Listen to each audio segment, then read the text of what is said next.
Second class मैंने सोचा इन lectures के अंदर जो है आपको उन चैप्टर्स के लॉन्ग क्वेश्चन जो है पढ़ा दिए जाएँ जो आसान हैं, जो जिनका बोर्ड के एग्ज़ाम में जो है आना काफ़ी चांसेस रहता है, तो जिसके आने के बहुत चांसेस हैं। तो मैंने चैप्टर नंबर 7 से स्टार्ट किया है। चैप्टर नंबर 7 में जो अहम टॉपिक्स हैं जो लॉन्ग क्वेश्चन में आ सकते हैं मैंने उनको रिवाइज करने की कोशिश की है। तो चैप्टर नंबर 7 में जो है हम जो सबसे पहला टॉपिक पढ़ेंगे वो है क्रैकिंग ऑफ पेट्रोलियम। बेटा जब हम फ्रैक्शन डिस्टिलेशन करते हैं इसकी पेट्रोलियम की, तो उस वक्त जस्ट 20% जो है गैसोलीन, जिसे हम आम जुबान में पेट्रोल कहते हैं, तो 20% हासिल होता है। मतलब ये कि अगर आपके पास 100 लीटर पेट्रोलियम हो, जो कि काला तेल होता है ज़मीन से निकाला जाता है, जब उसकी आप सफाई करते हैं तो उस वक्त जस्ट 20% से ये मुराद 100 लीटर में से सिर्फ 20 लीटर, ठीक है ना, पेट्रोल हासिल होता है। बाकी दूसरी प्रोडक्ट्स मतलब डीजल उसमें आ गया, ठीक है ना, गैस ऑयल जिसे बोलते हैं, और इसके अलावा मिट्टी का तेल जिसे केरोसिन ऑयल बोलते हैं, वो इसे जो है वो बनते हैं, बाकी भी चीज़ें बनती हैं। लेकिन हमारे मुल्क के अंदर जितनी डिमांड कंजम्पशन पेट्रोल की है उतनी बाकी भी नहीं है। तो 20% जस्ट गैसोलीन का पैदा होना हमारे रोज़मर्रा की डिमांड है, जो ज़रूरियात है, उसको पूरा नहीं कर सकता। तो उसके लिए हमने क्या किया है कि हमारी कोशिश ये है कि जो हमें हासिल होता है उस पेट्रोलियम से मिट्टी का तेल, जो बहुत कम इस्तेमाल होता है हमारे मुल्क में, इसके अलावा जो डीजल है, क्यों ना हम पेट्रोल मिट्टी के तेल और डीजल को किसी न किसी तरह से कन्वर्ट कर दें पेट्रोल के अंदर, ताकि पेट्रोल की अमाउंट बढ़ जाए, उसकी क्वांटिटी बढ़ जाए, ठीक है ना, उसकी यील्ड मकदार बढ़ जाए और हमारी जो रोज़मर्रा की ज़रूरत है उसको पूरा किया जा सके। तो जो आज का टॉपिक है क्रैकिंग ऑफ पेट्रोलियम, इसका मकसद क्या है कि जो बड़े मालिक्यूल हैं, ये जो केरोसिन के मालिक्यूल होते हैं ना, मिट्टी के तेल के बड़े मालिक्यूल होते हैं, इनके अंदर कार्बन की तादाद तकरीबन 8 से लेके 14 तक होती है, ठीक है ना, मतलब बहुत ज़्यादा होती है इनके अंदर तादाद। इसी तरह से गैस ऑयल है उसके अंदर फिर 12 से लेके 18 तक कार्बन आइटम होते हैं एक मालिक्यूल के अंदर, तो बड़े मालिक्यूल होते हैं। हमारी कोशिश है कि बड़े मालिक्यूल को तोड़ के ना उनसे छोटे छोटे मालिक्यूल बना दिए हैं। जिस तरह आपके पास जो है वो कोई स्लाइस वगैरह होती है, सैंडविच वगैरह होता है, आप क्या करते हैं उसको 2-3 टुकड़ों में जो है वो कन्वर्ट कर देते हैं, बड़े साइज से छोटे साइज में कन्वर्ट करने की। इस तरह से हमारे पास चेन होती है कार्बन एटम्स की, तो हम उसको तोड़ के ना किन मालिक्यूल्स को, गैसोलीन के मालिक्यूल को या केरोसिन ऑयल के मालिक्यूल को तोड़ के छोटे मालिक्यूल में कन्वर्ट करते हैं। और जो छोटे मालिक्यूल होते हैं हकीकत में वो 7 कार्बन वाले, 6 कार्बन वाले, 8 कार्बन वाले तक, 10 कार्बन वाले तक जो है वो होते हैं, और वो किस रेंज में आते हैं, गैसोलीन या पेट्रोल की रेंज में। आपको पता होना चाहिए ऐसे मालिक्यूल बेटा जिसका अंदर कार्बन अंदाज जो है वो 4 से लेके कार्बन नंबर 13 तक है, ठीक है ना, लेकिन मोस्टली वो कम, लेकिन मोस्टली कार्बन नंबर 6 से लेके कार्बन नंबर 8 तक के कंपाउंड होंगे। मतलब ऐसा कंपाउंड मालिक्यूल जिसका कार्बन नंबर 6 हो, 7 हो, कार्बन की तादाद, तो ये सारे किस रेंज में आएंगे, मोस्टली ये वाला, ठीक है ना। तो ये किसको बना रहा होगा, पेट्रोलियम, सॉरी गैसोलीन जिसे आप पेट्रोल बोलते हैं। तो जो आपके पास बाकी मालिक्यूल्स होते हैं, किसके, हमारे पास मालिक्यूल्स हैं गैस ऑयल के जो मालिक्यूल होते हैं उनके अंदर कार्बन की तादाद जो है वो तकरीबन 12 से लेके ना 18 तक होती है। जो आपके पास केरोसिन ऑयल होता है, केरोसिन ऑयल, तो केरोसिन ऑयल जो है इसके अंदर कार्बन की तादाद 12 से तकरीबन जो है वो 8 से तकरीबन जो है वो होती है 14 तक। तो ये बड़े मालिक्यूल हैं, बड़े वक्त किसके, इन मालिक्यूल से। तो हम चाहते हैं कि बड़े मालिक्यूल 14, 22 से 18 तक जो बड़े मालिक्यूल्स हैं इनको किस तरह से तोड़ के छोटे मालिक्यूल बनाए जाए। जो छोटे मालिक्यूल बनेंगे वो वो किसका हिस्सा होंगे, गैसोलीन का। तो हमारी कोशिश है कि गैस ऑयल के बड़े मालिक्यूल को, केरोसिन ऑयल के बड़े मालिक्यूल तोड़ के छोटे मालिक्यूल बनाए जाए, जिसमें कार्बन 6 से 8 तक हो, ठीक है ना, मतलब 7 भी हो सकती है वो हकीकत में किसकी पार्ट बन जाएंगे, गैसोलीन के। तो मतलब हमारा क्या है कि गैस ऑयल को, केरोसिन ऑयल दोनों को, ठीक है ना, किसमें कन्वर्ट कर दिया जाए। हम चाहते हैं इनको हम कन्वर्ट कर दें गैसोलीन के अंदर, पेट्रोल के अंदर। तो ये हमारा मकसद है। इस मकसद के लिए हमने कार्बन एटम की जो चेन है उसको ब्रेक डाउन करना होता है। इस तरह कार्बन एटम इस तरह चेन में पड़े होते हैं बड़े मालिक्यूल्स के अंदर। तो यहाँ पे चेन को कट डाउन करना होता है। अब ये कहाँ से टूटेगा, ठीक है ना, bond carbon carbon bond, that depends on the conditions that you have applied in the reaction. ये डिपेंड करता है कि आपने कौन सी कंडीशन में रिएक्शन करवाया है, टेम्परेचर आपने क्या दिया हुआ है, प्रेशर क्या दिया हुआ है, ठीक है ना। इसके अलावा रिएक्शन किस नेचर का है, आपने कैटलिस्ट कौन से यूज किए हुए हैं, ये एक्सटर्नल कंडीशंस ही डिसाइड करेंगे कि प्रोडक्ट्स की नेचर क्या होगी और उनकी रेशियो क्या होगी, जो प्रोडक्ट्स बनेंगे उनकी अमाउंट क्या होगी, ठीक है। तो सबसे पहले स्टार्ट करते हैं इसकी डेफिनेशन का। Thermal decomposition high hydrocarbon and high boiling point, साफ है जो बड़े मॉलिक्यूल्स होंगे हाई हाइड्रोकार्बन है, इनके मॉलिक्यूल्स बड़े साइज के होते हैं, लंडन नोड्स इनके अंदर स्ट्रांग होती हैं, इनके मेल्टिंग बॉइलिंग पॉइंट ज्यादा होते हैं। फिर हम इनको हीट करके तोड़ते हैं, ठीक है, फिर हम इसे छोटे मॉलिक्यूल हासिल करते हैं इनटू लोअर हाइड्रोकार्बन। साफ है जब ये बड़े मॉलिक्यूल टूटेंगे और इनसे बनेंगे छोटे मॉलिक्यूल, जो छोटे मॉलिक्यूल होते हैं, क्योंकि आपके पास यहाँ पर मॉलिक्यूल है तो ना पर मॉलिक्यूल के इलेक्ट्रॉनिक फोर्स या एटॉमिक मॉलिक्यूल ताल्लुक होता है ना स्पेशल फोर्स से, तो इनके अंदर लंडन स्पेशल फोर्स कम होगी, इसकी लेंथ कम है मॉलिक्यूल, उसकी छोटे मॉलिक्यूल है ये, तो हाई हाइड्रोकार्बन वाले मॉलिक्यूल जिनके बॉइलिंग पॉइंट भी हाई होंगे, लंडन फोर्स ज्यादा होगी, कैसे वो कन्वर्ट हो जाएंगे हीट करने धीरे टूट जाएंगे उनकी जो है डेप्थ, और वो कन्वर्ट हो जाएंगे छोटे मॉलिक्यूल्स के अंदर, हाइड्रोकार्बन के अंदर इनकी बॉइलिंग पॉइंट भी कम होंगे। ये डेफिनेशन के बाद में एग्जांपल लिए हमारे पास हेक्साडीकेन, ठीक है ना, अल्केन का ये मेंबर है, हमने इसको हीट किया 700 सेंटीग्रेड पे और इससे जो है आपके पास हेप्टेन बना है। हेप्टेन मेन प्रोडक्ट है, यहाँ this is the main product. Main product बेटा ऐसी प्रोडक्ट होती है जो रिक्वायर्ड होती है हमें, जिस मकसद के लिए हम रिएक्शन कर रहे होते हैं इस प्रोडक्ट को बनाने के लिए, तो वो जो रिक्वायर्ड प्रोडक्ट होती है उसमें मेन प्रोडक्ट होते हैं। हमारे रिक्वायर्ड प्रोडक्ट के अलावा बाकी जितनी भी बेटा प्रोडक्ट्स बनती हैं उनको हम बोलते हैं बाय प्रोडक्ट्स। तो ये आपके पास बाय प्रोडक्ट्स भी साथ बनी है, ये मेन प्रोडक्ट है, क्यों, इसमें कार्बन 7 है और 6 से लेके 8 तक, मतलब 7 किसी में आ जाएगा, तो 6 से लेके 8 तक के जो कार्बन वाले कंपाउंड होंगे वो किसका हिस्सा होंगे, गैसोलीन का। इसका मतलब ये मॉलिक्यूल हेक्साडीकेन है, किसका मेंबर होगा, जैसे कि बेटा इस तरह जो इसको क्या करेंगे। अच्छा मैं आपसे ये पूछ रहा था कि अब हमारे पास यहाँ हेप्टेन बना है, ये किसका मेंबर है, ये तो है गैसोलीन का, क्योंकि इसी रेंज में आ रहा है। और ये जो हमारे पास पहले कंपाउंड था जिसको हमने तोड़ा है वो कौन से था, वो देखिए किसमें आ रहा है, कार्बन नंबर 16 किस रेंज में आएगा, इस रहेगा 12 और 18 के दरमियान।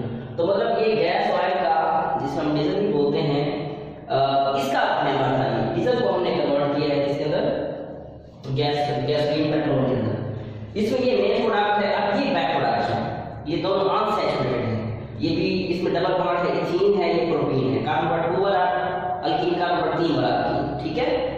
मैं इस तरह से याद करवाता हूं, कार्बन का 2 वाला और 3 वाला, इसके 2-3 मॉलिक्यूल है, इसका 1 मॉलिक्यूल है, इथीन और प्रोपीन, ये बाय प्रोडक्ट्स की जो बनेंगे, ठीक है। अब ये आपके पास है डेफिनेशन के बाद इसी पर एग्जांपल, इसके आगे टाइप्स है, क्योंकि आप ये काम जो है किसी भी तरीके से कर सकते हैं, डिफरेंट आपके पास मेथड्स हैं सीसी बॉन्ड ब्रेक करने के लिए, कार्बन कार्बन बॉन्ड ब्रेक करने के लिए, ठीक है ना। तो हम यहाँ पे 3 मेथड जो है अप्लाई करते हैं, हर मेथड की अपनी एप्लीकेशन है, अपना जो है वो इस्तेमाल है। टाइप्स ऑफ क्रैकिंग, एक है थर्मल क्रैकिंग, एक है कैटालिटिक क्रैकिंग, तीसरी इसकी टाइप है दैट इज स्टीम क्रैकिंग, ठीक है। तो सबसे पहले इनके बारे में बेसिक जान लेते हैं कि इनकी बेसिक्स में क्या डिफरेंस है। जो थर्मल क्रैकिंग है, थर्मल का वर्ड थर्मल से क्या है, थर्मल का मतलब हीट, क्यों हम यहाँ हीट, तो ये सारे प्रोसेस में इस्तेमाल करते हैं, तो इसलिए हम थर्मल का वर्ड क्यों यूज कर रहे हैं। ताकि थर्मल का वर्ड हमने स्टार्ट में डेफिनेशन में एक लिखा था, इसका मतलब है हीट तो तीनों प्रोसेस में के इस्तेमाल होगी, चाहे आप स्टीम क्रैकिंग कर रहे हैं, चाहे कैटालिटिक क्रैकिंग इस्तेमाल कर रहे हैं प्रोसेस, चाहे थर्मल क्रैकिंग का प्रोसेस यूज कर रहे हैं, हीट तो तीनों में चाहिए होती है। तो हम यहाँ पे थर्मल का वर्ड यूज कर रहे हैं, यहाँ पे कर रहे हैं, उसकी रीजन ये है कि थर्मल का मतलब होता है हीट, ठीक है ना, यहाँ पे हम हीट ज्यादा इस्तेमाल करते हैं, इस वजह से इसको थर्मल का वर्ड जो है दिया गया है। हम हाई टेम्परेचर देते हैं यहाँ पे, तो हीट थर्मल का वर्ड मतलब होता है हीट, ठीक है ना, क्योंकि यहाँ पे हम हाई टेम्परेचर देते हैं, हार्श कंडीशन होती हैं, हाई टेम्परेचर होता है, हाई प्रेशर होता है, उस वक्त जो है आमतौर पर टेम्परेचर जो होता है वो 700 से लेकर 800 सेंटीग्रेड तक होता है, जो प्रेशर होता है ये 10 से लेकर तकरीबन 70 या 60 केपीएम तक होता है, ठीक है ना। हाई प्रेशर हाई टेम्परेचर हम यहाँ इस्तेमाल करते हैं, इंतहाई ड्रास्टिक कंडीशंस होती हैं, बहुत ज्यादा एनर्जी कंजम्पशन होती है जब हम थर्मल क्रैकिंग करते हैं, मतलब थोड़ा महंगा प्रोसेस है ये। और दूसरा ये कि इसी जो प्रोडक्ट्स बनती हैं, मतलब जो आपके पास जो प्रोडक्ट्स बनती हैं, चाहे मेन प्रोडक्ट्स है बैक नहीं होती, जैसे गैसोलीन बनता है इतनी हाई क्वालिटी का नहीं होता। उसके बाद नेक्स्ट इसकी दूसरी टाइप है कैटालिटिक क्रैकिंग। यहाँ पे हमने कैटालिटिक का वर्ड क्यों यूज किया है क्रैकिंग के साथ, ठीक है ना। यहाँ हमने कैटालिटिक का वर्ड इसलिए यूज किया है, कैटालिटिक का वर्ड कैटलिस्ट से लिया है, ठीक है ना, क्योंकि हम इस क्रैकिंग के अंदर कैटलिस्ट का इस्तेमाल करते हैं। हमें पता है जब हम कैटलिस्ट का इस्तेमाल करते हैं, ठीक है ना, तो जो एक्टिवेशन एनर्जी होती है किसी भी रिएक्शन की, ठीक है ना, वो कम हो जाती है। एक्टिवेशन एनर्जी जब कम हो जाती है, आपको पहले की निस्बत कम एनर्जी दरकार होती है रिएक्शन को प्रोसीड करवाने में। तो यहाँ पे जब कैटलिस्ट आप यूज करेंगे तो एक्टिवेशन एनर्जी कम हो जाएगी, आपको कम टेम्परेचर को कम प्रेशर देना पड़ेगा, मतलब जो कंडीशंस होंगी वो कम लेस ड्रास्टिक हो जाएंगे, थोड़ा ज्यादा मुश्किल नहीं होगी मैच मतलब थर्मल क्रैकिंग के। तो इधर थोड़ा एनर्जी कंजम्पशन भी कम होगी, ठीक है ना। तो यहाँ पे आप जो टेम्परेचर जो होता है वो 500 सेंटीग्रेड और प्रेशर जो है तकरीबन 2 atm तक होता है। लेकिन इसके मुकाबले में ये कैटालिटिक क्रैकिंग जो है वो कम एनर्जी को कंज्यूम करती है, और सबसे इसका बड़ा फायदा ये है कि ये सबसे बेस्ट मेथड है वो क्रैकिंग का। दो वजूहात हैं जिसकी वजह से इसको हम बेस्ट मेथड करार देते हैं। नंबर 1 तो ये कि इस प्रोसेस के थ्रू जो प्रोडक्ट्स बनती है, मेन प्रोडक्ट स्पेशली ये हाई क्वालिटी का जो है वो गैसोलीन का आती है, जिसका ऑक्टेन नंबर बहुत ज्यादा होता है। तो आगे जो नेक्स्ट लेक्चर में पढ़ाऊंगा, ऑक्टेन नंबर एक ऐसा जो है वो पैरामीटर है जो गैस की गैसोलीन जो है, पेट्रोल जो है उसकी क्वालिटी को मापता है। तो जिस पेट्रोल का की अच्छी क्वालिटी हो उसका ऑक्टेन नंबर हाई होता है, तो जिस पेट्रोल अच्छी क्वालिटी का जो हो उसका ऑक्टेन नंबर कम होता है। मतलब और किसी भी पेट्रोल की क्वालिटी को चेक करने के लिए हम जो पैरामीटर इस्तेमाल करते हैं वो होता है ऑक्टेन नंबर। तो ये हाई क्वालिटी का पेट्रोल यूज करता है जिसका ऑक्टेन नंबर इंतहाई ज्यादा होता है, एक तो इसका फायदा है। और दूसरा ये कि आप कम एनर्जी कंज्यूम करते हैं कैटलिस्ट की मौजूदगी की वजह से, इस वजह से हम इसको बोलते हैं कि बेस्ट मेथड है क्रैकिंग की। जितने मेथड्स हैं ये सबसे बेहतरीन मेथड है। उसके बाद तीसरा जो है वो स्टीम क्रैकिंग है। जो स्टीम क्रैकिंग है इसमें आपके पास जो है, इसको हम स्टीम का लफ्ज़ क्यों हमने इस्तेमाल किया क्रैकिंग के साथ, क्योंकि यहाँ पे स्टीम जो है भाप को बोलते हैं। जब पानी को गर्म करते हैं तो उसके खराब करते हैं, उसके खराब की जो स्टीम होती है उसको हम स्टीम धार में बोलते हैं, उसको हम बोलते हैं स्टीम। तो स्टीम ऑफ वाटर वेपर जो है हम यहाँ पे इस्तेमाल करते हैं, ठीक है ना। तो ये स्टीम हम क्यों इस्तेमाल कर रहे होते हैं? स्टीम इस्तेमाल करने का मकसद ये होता है कि कोक प्रोड्यूस ना हो, क्योंकि जब आप जलाते हो ना, और एक और चीज सबसे मैं आपको जो है बताना चाहता हूँ पहले कि क्रैकिंग जो है आप हीट कर रहे हैं लेकिन ये एब्सेंस ऑफ ऑक्सीजन करेंगे, क्योंकि हमें पता है जब भी हम किसी ऑर्गेनिक मटेरियल, क्योंकि ऑर्गेनिक मैटर है ये देखिए, जब भी आप किसी ऑर्गेनिक चीज को हवा की मौजूदगी में in the presence of oxygen जब आप करेंगे, उसको हीट करेंगे, तो वो तो जल पड़ेगी, उसको तो हम कंबस्शन बोलेंगे, उस चीज तो बर्निंग स्टार्ट हो जाएगी। और बर्निंग की जो प्रोडक्ट्स होती हैं हमें पता है वो होती है carbon dioxide and water vapours. तो वो तो हमारे पास ही गैसोलीन हासिल नहीं होगा, वो तो सारी प्रोडक्ट्स बनेंगी यहाँ पे, वो तो वाटर वेपर्स बनेंगे, वो कार्बन डाइऑक्साइड बनेंगे, कंबस्शन का प्रोसेस हो जाएगा। माइंड रखिए ये जो आपके पास क्रैकिंग ऑफ पेट्रोलियम है ये एनारोबिक प्रोसेस है, इसमें ऑक्सीजन कंज्यूम नहीं होती, ये इनर्ट मीडियम के अंदर इस्तेमाल किया जाता है, ये रिएक्शन प्रोसेस किया जाता है। इसके अंदर कोई भी ऐसी गैस नहीं होती जो रिएक्टिव हो, ऑक्सीजन स्पेशली जो है जो कंबस्शन में इस्तेमाल होती है बिल्कुल इस्तेमाल नहीं होती, ठीक है। तो जब आप इसको तोड़ते हैं, जब आप हीट देते हैं तो खतरा ये होता है कि कार्बन के एटम आपस में टूट के ना कार्बन के एटम ना बच जाए, सारे आपस में ब्लैक हो जाए आपस में, ठीक है ना। तो उससे हो सकता है कि हमारी मेन प्रोडक्ट ना बने, कुछ कार्बन के एटम इकट्ठे हो जाए आपस में, पार्ट बना लें और वो कोक बना दें। कोक ये एक एमॉर्फस फॉर्म है कार्बन की, कोक, ठीक है ना। तो ये कोक बना सकते हैं, ठीक है ना। ये हमें पता है कि हमारे कुछ कार्बन एटम लॉस हो जाएंगे, प्रोडक्ट्स कम बनेगी, हमारी जो मेन प्रोडक्ट है जो हम बनाना चाह रहे हैं, ठीक है ना, गैसोलीन या कंपोनेंट बनाना चाह रहे हैं, उसकी मकदार में कमी आ सकती है। और इन कार्बन की मौजूदगी की वजह से उसकी जो उसमें क्वालिटी है वो भी उससे मुतासिर हो सकती है। तो कार्बन के एटम्स को कलेक्ट होने से बचाने के लिए, कोक की प्रोडक्शन को रोकने के लिए हम क्या करते हैं, हम उस कार्बन को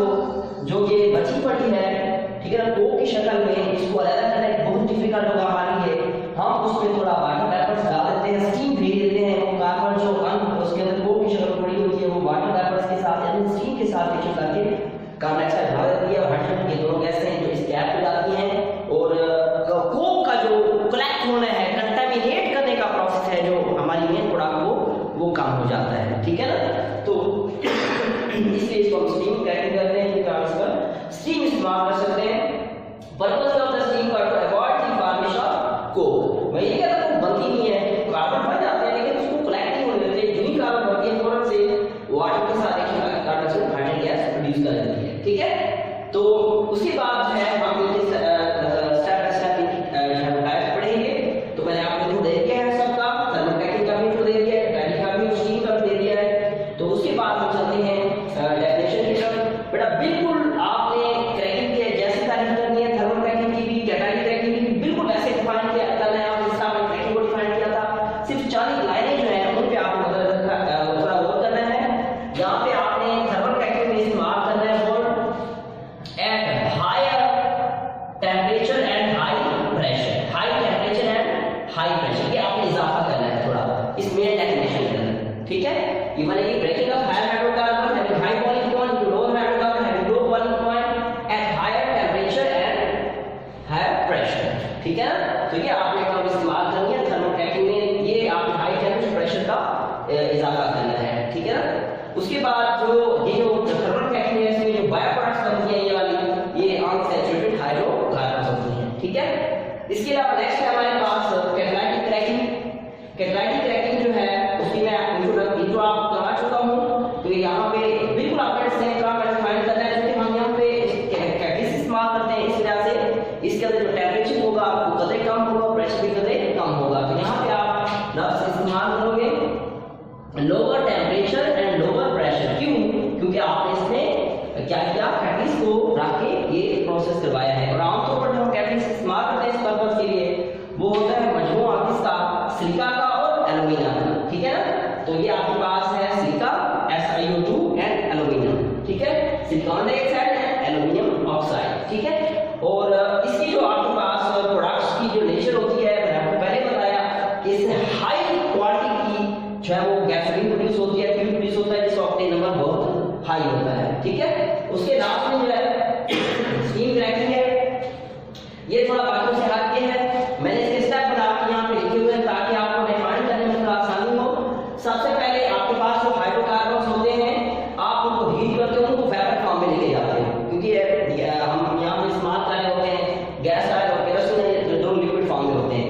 हम इनको हीट करते हैं, इनको वेपर फॉर्म में लेके जाते हैं। यहाँ पे हमने हीट किया, ये वेपर फॉर्म में यहाँ पे आ गए। जब ये वेपर फॉर्म में आएंगे हम ऊपर से स्टीम भेज देंगे, इसी के अंदर मिक्स कर देंगे। जैसे ऊपर से स्टीम इसके अंदर भेजोगे, ये वेपर फॉर्म में इसकी हाई हाइड्रोकार्बन, ऊपर से आपने पहला काम क्या किया, आपने हाई हाइड्रोकार्बन को लिक्विड से कहां पे लेके गए, वेपर फॉर्म में। दूसरा काम आपने क्या किया, उसके अंदर आपने स्टीम एंटर करवा दी। जैसा आपने स्टीम एंटर करवाई, तीसरा काम आपने क्या किया, ये आपने मिक्स कर दिया ओवन उनको, ठीक है ना। तीसरा काम आपने क्या किया है यहाँ पे कि आपने ये जो आपके पास मौजूद है मिक्सचर जिसमें स्टीम भी है और हाई हाइड्रोकार्बन्स भी है वेपर फॉर्म में, आपने उसको मजीद हीट किया है और आपने उसको हीट करना है एट टेम्परेचर 900 सेंटीग्रेड, लेकिन शॉर्ट ड्यूरेशन के लिए करना है।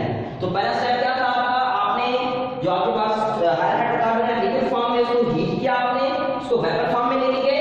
दूसरे स्टेप में आपने क्या किया, आपने उस वेपर फॉर्म में जो हाई हाइड्रोकार्बन थे उसके अंदर आपने स्टीम को मिक्स किया, उसका मिक्सचर बन गया। उस मिक्सचर को आपने तीसरा काम क्या किया, उस मिक्सचर को आपने हीट किया एट टेम्परेचर 900 सेंटीग्रेड। और जो लास्ट जो स्टेप है आपने क्या किया, उसको आपने रैपिडली कूल कर दिया।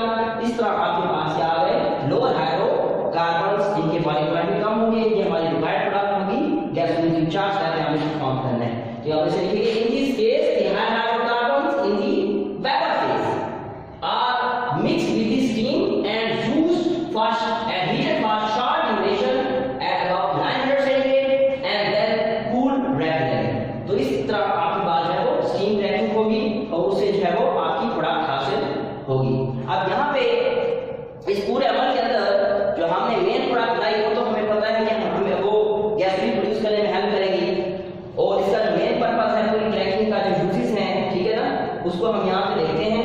सबसे पहले इंक्रीज यील्ड ऑफ गैसोलीन। हमें पता है जस्ट 20% गैसोलीन हासिल होती है, हम चाहते हैं ज्यादा गैसोलीन चाहिए, ज्यादा पेट्रोल चाहिए, तो हम इस तरह गैसोलीन की अमाउंट को बढ़ा सकते हैं। कैसे बढ़ा सकते हैं, गैस ऑयल और केरोसिन ऑयल इसमें कन्वर्ट करके गैसोलीन में कन्वर्ट करके इसकी अमाउंट बढ़ाया जा सकता है ताकि हमारे जरूरियात पूरी हो सके every day. In this process the by products, यानी बाय प्रोडक्ट्स प्रोड्यूस हुई हैं, इंजीनियर और प्रोटीन जो है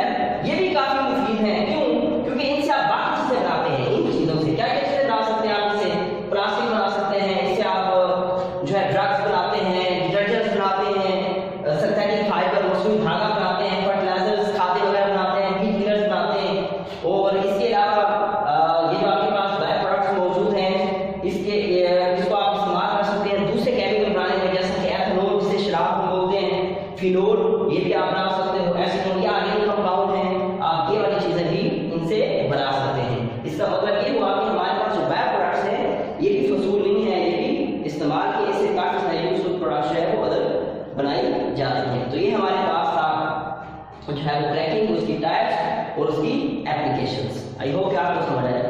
अस्सलाम।